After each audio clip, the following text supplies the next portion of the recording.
我们在一起领受主的话语之前，我们先来做祷告。亲爱的天父上帝，感谢你，我们以喜乐欢庆的心来到主面前，我们来庆祝主耶稣的复活。更重要的是，我们在主复活的时候，再次思考我们的生命跟神救恩的关系。愿你的话语成为我们的帮助，成为我们的力量，成为我们生命最大的盼望。愿主的话语成为我们的启示。祷告奉靠主耶稣基督的圣名，阿们。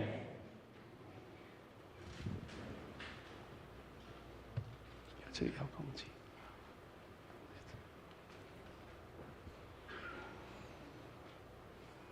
你知道遥控器伫遮无？各位兄弟姊妹，咱拄则有读两段的圣经站哈，有读两段的经文哈。那第一段经文呢是路加福音24章1到9节。如果大家再重复复习一遍的话，你就会知道这段经文跟刚刚我们圣歌队哈唱了第7首、第7首，就是基督从死里复活，是一个相符合连结的。其他的重点就是礼拜日，今天就是礼拜日。在几个礼拜前，牧师在分享我们守安息日的祝福，有特别提到什么呢？就是提到我们今天基督徒，特别是基督教、天主教，我们在主日敬拜神，是因为主耶稣的复活这一天，今天就是主复活的日子。所以他记载了许多妇人，他们去拿着香料要去看耶稣。我用中文的会比较大家熟悉一点哈。但是看见那个墓前面的石头已经滚开了。我们弟兄姐妹大家都很清楚哈，在中东，在巴勒斯坦那个地方很干燥，所以呢泥土又不多。所以不像我们台湾这边的习俗哈，较早咱安葬拢爱挖土孔、砍土哈，有棺木。因遐唔是安尼，他们那边是因为人过世之后呢，他们会用白纱布把它捆起来，上面抹上香油没药这样子。如果我们有印象看到埃及的木乃伊，你就知道哦，原来大概就是这种形式，而且不是用泥土盖起来，而是像一个山洞，因为里面都是岩石，里面很干燥，所以遗体会摆在山洞里面一个平台上面，所以才会有妇女，她们要进入山洞，要为耶稣来抹这些香油香膏。好了，这个事情是在巴勒斯坦那个地方的习俗，或是他们的传统。不过，这个时候发生了一个惊天动地的大事，因为石头滚开了，不是普通人可以滚的，因为那个大石头是要盖住，要很多人才可以移得动。但是他们走进墓穴，竟然那个墓的门已经开了，墓穴里面没有看到耶稣的身体了，所以他们在犹豫不定的时候，有天使在他们面前，他说了这句非常重要的话。他们很害怕，因为那个光不像普通的人，也不像太阳光的逆光啊。然后天使就对他们说：“你们为什么在死人中找活人呢？他不在这里，他已经复活了。”而且他还提醒他们说：“要记得，这位耶稣在加利利向你们说过的话。他说。”人子必须被交在罪人手中，钉在十字架上，在第3天复活。哇！他们就想起这句话哦，原来耶稣跟他们讲了，今天他们竟然看见了，证实了。所以这群妇女就一五一十的去把这些事情跟那11位使徒报告。这个就是当初等于是第一现场。耶稣复活的第一现场，而且请记得，在座的姐妹，你们是发现耶稣的姐妹，因为姐妹心思细腻，在最关心的时候看见主耶稣复活，做这个见证。然后弟兄姐妹，我们来分享，刚刚圣歌队从第一首唱到最后一首，你不知道有没有一起跟着走哈？其实等于把耶稣受难的故事用唱的唱一遍。那部分是今天要跟我们再做一个提醒的部分是什么呢？是我们怎么去掌握我是一个基督徒，我对复活节庆祝的流程我也很熟了，歌声也很多了，很多名曲都唱了，但是跟我有何关系了？到底跟我何关？这个才是我们今天在这边聚会礼拜最重要的部分。我们要先确认，主耶稣的复活是一连串一个流程，上帝伟大的救赎工程。我们还记得40天前，我们守望代祷队邀请大家签名，说我们来连锁祷告，要来守40天的禁食祷告，为了要守望我们的主。所以我们从四旬节，再来就是在受难周，我们过去这一个礼拜，还有今天的复活节，我们这些重要的环节，大家都很用心的去设计、去安排、去邀请大家一起啊，特别在礼拜五晚上我们的受难日的一个聚会当中，我们经过诗歌、经文、祷告、默想，我们做这些为什么？不是为了要复习啊，你对圣经熟不熟，或是提醒你到底哪一个地方你记错了，或是忘记了。这当然是其中的一部分，但请记得，我们不是为了要经历这个仪式、操演节目、行礼如仪，是因为我们要确确实实的经历救主伟大的救赎工程。这救赎工程，我们可以做一个简单的回顾。第一个是从主耶稣道成肉身开始的，主耶稣的道成肉身。因为他卑微降生为人，跟世人同生活作息，经历了世人为罪所困及生命最大的救赎渴望。换句话说，主耶稣的救赎不是一个凭空而来的，而是他一个长远的计划，知道人活在罪当中，知道人被罪所困，无法挣脱，无法从那边逃离，无法自己救自己。主耶稣所采取的不是一个救世英雄的模式，是他卑微降生为人，透过玛利亚来生下来，活在拿撒勒这个小地方，跟所有当时的居民一起生活，去体验人的软弱，体验人的需要，体验人的渴望，体验人类到底活着目的是什么。也因为这样，他在30岁的时候出来宣告，他要宣扬上帝国的福音。所以意思是说，他讲这些不是突然间发生的，而是他亲自跟我们的人类，我们的长老教会的信仰告白很清楚讲说，他成为我们的弟兄，一起体验人间的苦难。然后他宣告，因为靠人的力量没办法救，所以是神的力量，他让我们看见这个盼望跟曙光。所以第二个是耶稣在过去这一周，他走上各个他的路程。我们的主的救赎工程，一个高峰就是他在十字架上的承担。主耶稣的死超越肉体生命结束的无奈。这句话什么意思呢？我们人世间的生老病死是很普遍的事。我们听到前2个礼拜，突然间有人去餐厅吃了粿条，生命就没了。虽然我们不认识，但是我们心中哎呀，就无差的吼，安奈突然间吃一个粿条就过身去呢？我们会对这个人的离去，而且是无缘无故的，或是被虐的这个小朋友，我们会觉得心中有一点不舍哈，或是求主安慰他们的家属。但弟兄姐妹，请记得，主耶稣的死不是那么简单，他的死是付上所有的代价。也就是说，不是2000年前一个人就这样死掉了。这世界生生死死那么多，怎么会特别讲到耶稣呢？请记得，他是因为他成就了、承担了世人所有的罪债。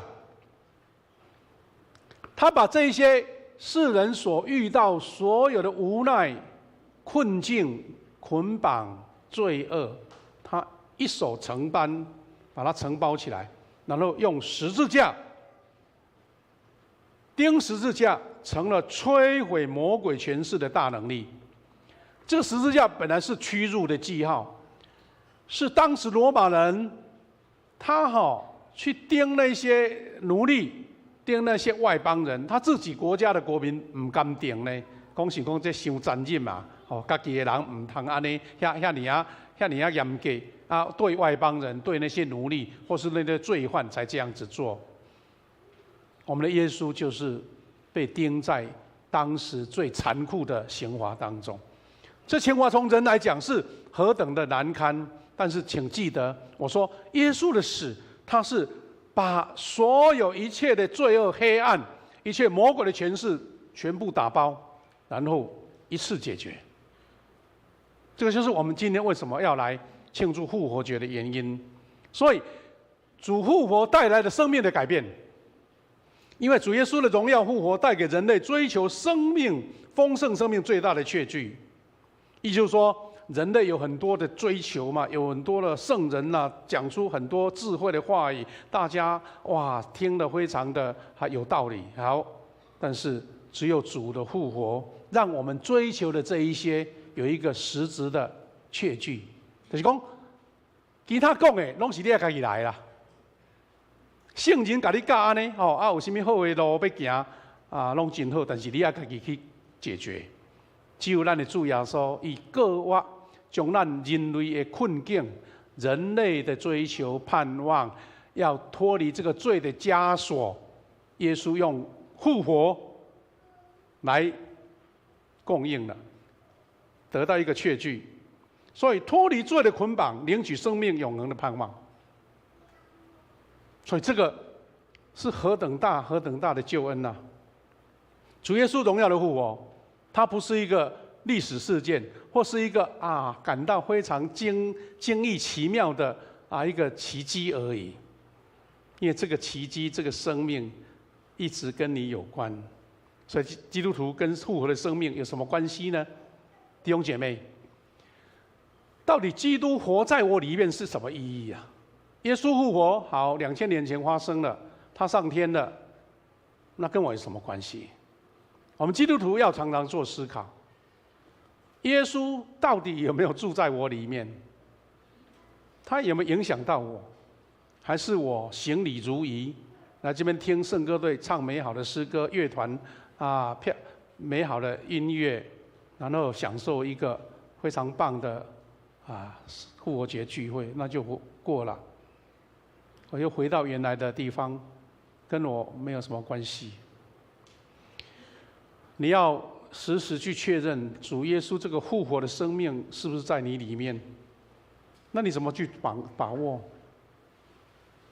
光靠思念够吗？光靠想到够吗？要一个生命的确据，它已经影响到我每日的视野跟生活。好，我们常在问，那这样我的罪到底赦免了吗？上帝有没有真的接纳我？我在我的生活当中，每天的行事、每天的生活作息，到底有没有破坏跟上帝的关系？你一直会问这个东西吗？那就是为什么我们会从礼拜五的主受难，思考主耶稣的受苦。这个受苦是因为我犯了罪，这个受苦是因为我被魔鬼的权势掌管，我在那边挣扎。但是很多基督徒今天已经复活了，复活节了，我还活在被捆绑当中，还活在罪当中，你知道吗？可以拔掉的拔不开就对了。所以我们有一点这个概念，好像说，我们基督徒表面上受洗了，表面上已经是很活跃的基督徒了，但是常常心思意念当中还活在礼拜五的经历中，但是错失了礼拜天，就是主复活所带给我们的一切。这是今天牧师借由今天复活节的信息要跟大家提醒的。主荣耀复活的思维是什么？基督在我里面意味什么？我如何在跟基督的连结中生活？我该从基督住在我里面有什么盼望？所以弟兄姐妹，我们都活在主钉十字架以后的世界了。这个代志，耶稣钉十字架，耶稣告我，咱是活在这个时代，新约的时代，救恩的时代，拯救确实的时代。所以意味我们已经得到上帝的宽恕，而且在每个生命的领域都因为他得到平安。弟兄姐妹，所以我们每一位都是得胜荣耀的基督徒，有得胜丰盛的生命。主复活让我们获得对罪战争的胜利，还有我们一直跟我们的主耶稣牢不可破的属灵结合。这位2000年前复活的主耶稣，他的复活的大能一直在运转，一直在运转，运转在所有人愿意接纳这位生命的主。当你接纳了，求他跟你同在，你就发生了这一个永恒生命的连结。所以意思是说，咱拥有永生，就是意思上帝家己的生命在咱内底。所以，咱基督徒要想的是讲，到底这个生命是我这个肉体的生命，我会喘气，我会食饭，我会巴肚枵，我会要做工课，还是上帝迄个胜利的画面，上帝迄个救恩的画面，一直跟我伫地。约翰一书5章11节到13节，刚刚我们读了第二段经文，请注意这个经文为了时间的关系，我们就直接读中文的。他说：“这见证就是什么？上帝赐给我们永恒的生命。”好。上帝是我们永恒的生命，那这个生命的源头是从哪里来？是他的儿子。本来上帝创造了人类，对不对？在伊甸园那个时候没有生跟死啊，没有死啊，因为我们原来就保有这个永恒的生命，但是没想到我们堕落了，人类堕落了，这个永恒的生命被切断了，你知道吗？上帝本来就有永恒生命，没错，但是借由耶稣基督，再把这个断的链又连接起来，把这个失去的又重新得来。因为他说，生命的源头是他的儿子，那表示你要重新跟这个接上。他说，人有上帝的儿子谁就有这生命；没有上帝的儿子就没有生命。所以你有没有？我刚刚问说，你有没有确认？耶稣基督复活的生命是跟你在一起的，你有了就有这个生命，没有就没有。他说：“我写这些给你们，要你们知道我们信上帝的儿子永恒的生命。”记得我们每一个人是确信，我们信上帝的儿子，你就有永恒的生命。今天我们13位弟兄姐妹要受洗坚信的，他们就是在确认这一件事情，确认这件事情。弟兄姐妹，我们活在荣耀复活的生命中，我期待弟兄姐妹，我们都享受这个最宝贵、最棒的礼物。无论你现在的生命情境是什么，你的工作顺不顺利，你的家庭幸不幸福，你的人生、你的健康，各样的事情都是你最关心的事情。但请记得，在这些关系的当中，你要先确认你是活在荣耀的生命当中。记得永生我们说永生、永恒的生命，并不是只有一张通往天堂的车票，大家都领了你受洗就领到了。不只是这样子啦，是没错，是不止啦。然后永生并不是你读了一本书，我知道了，那对不起。或是你去参观一个建筑物很漂亮，那我知道这件事情啊，今天教堂很漂亮，这个建筑很漂亮，那你以为这样又有了？记得，不论是谁，生命中拥有了圣子耶稣，就有了永生，意味着拥有圣子的生命。我们刚刚讲伊甸园失去的，我们在基督里面把我们补回来了。所以，请记得，这样一个比喻，好像你看见这间房子很漂亮，或是这个建筑很漂亮，但是这个不是上帝的家。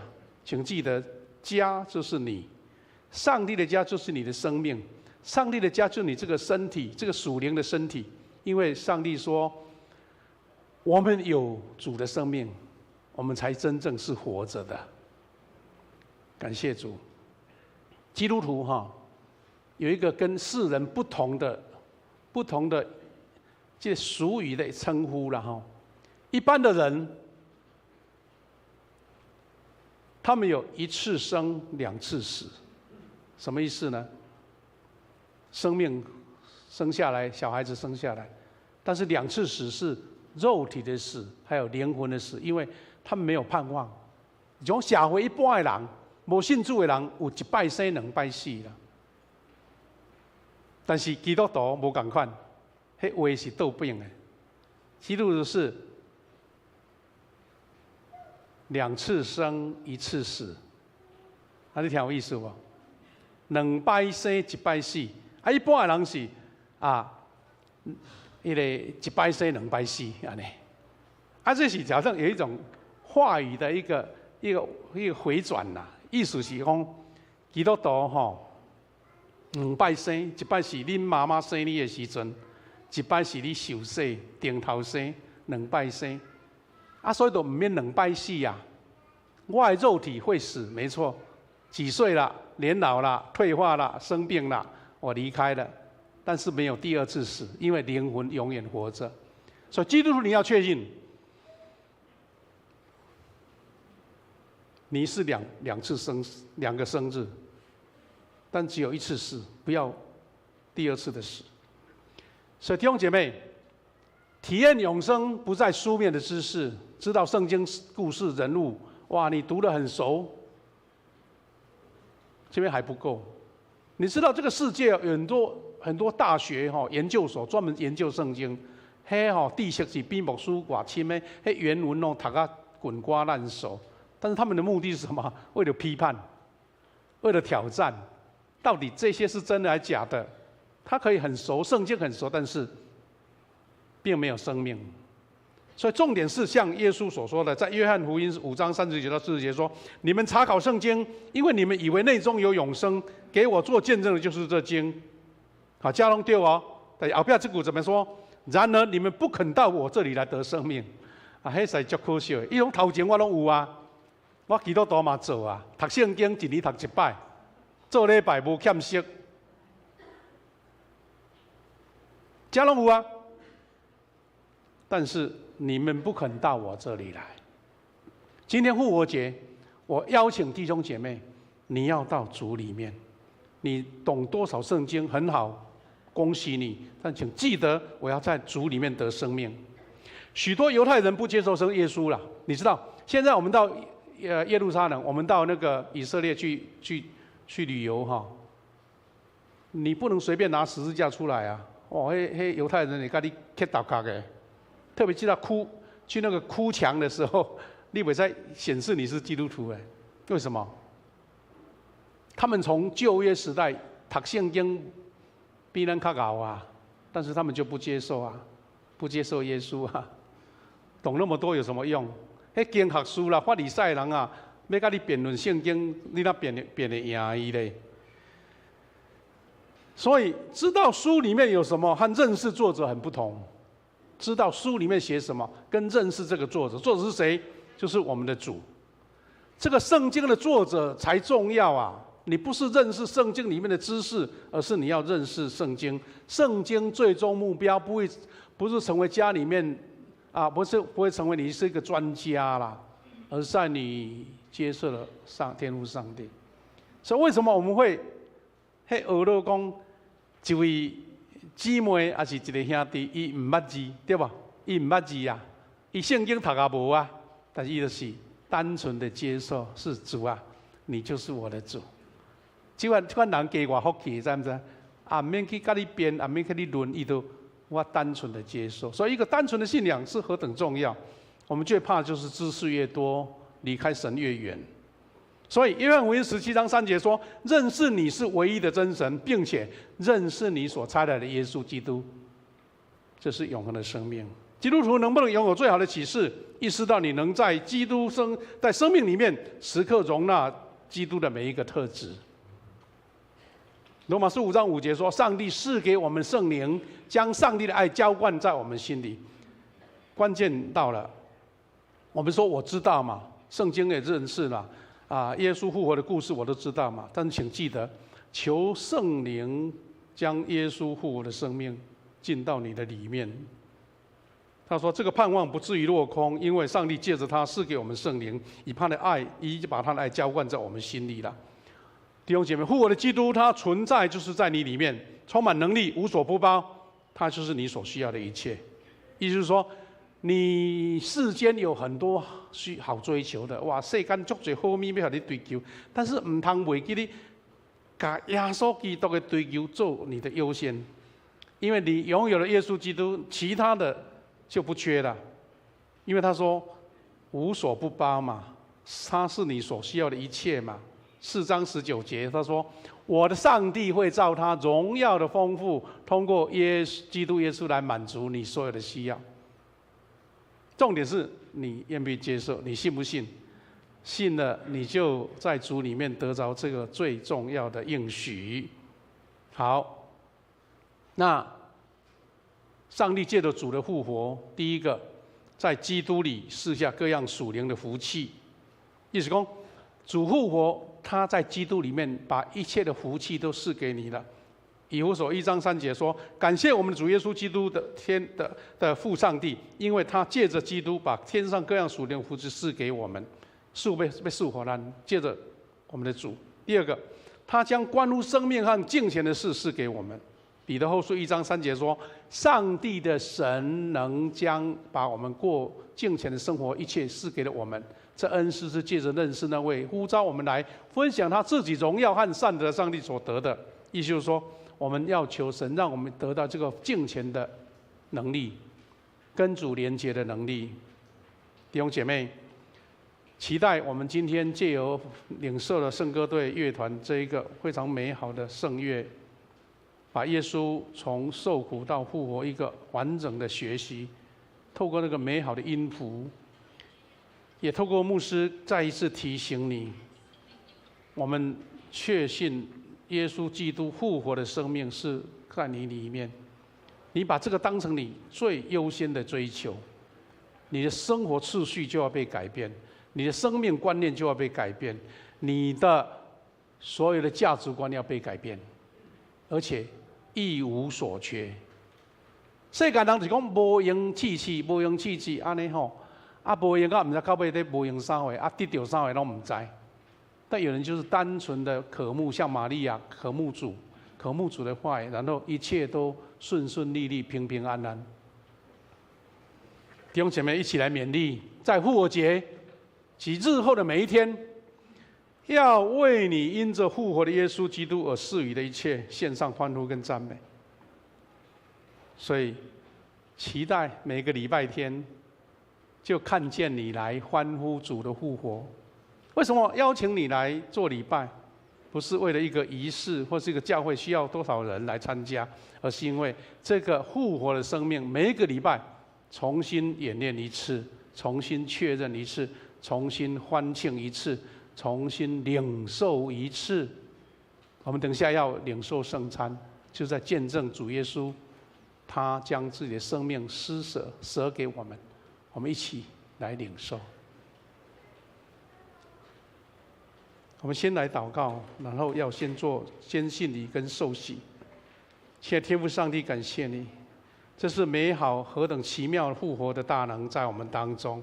我们借由诗歌敬拜，借由主你的话语，再一次得到肯定跟确认。神啊，这是何等美好的恩典！但主啊，让我们不要疏忽掉，只是认知，只是知道只是这样好，但是没有耶稣基督复活的生命在我生命里面，这是何等可惜的！就好像我们已经在门口看见里面这个宴会，好多好多美好的宴席在热闹在庆祝，但是我在门口没有进去。神啊，我们需要主耶稣基督复活的生命。我们人常常因为某种原因、某种软弱，把它阻隔掉了。主耶稣，求你进来，进到我们的生命当中，让我们活在你大能的应许当中，成为一个有复活生命的基督徒，有美好见证的基督徒，会传福音的基督徒，会让丰盛的生命成为最美好见证的基督徒。感谢主，祷告奉耶稣基督的圣名，阿们。弟兄姐妹，我们下来要为13位弟兄姐妹来做施洗。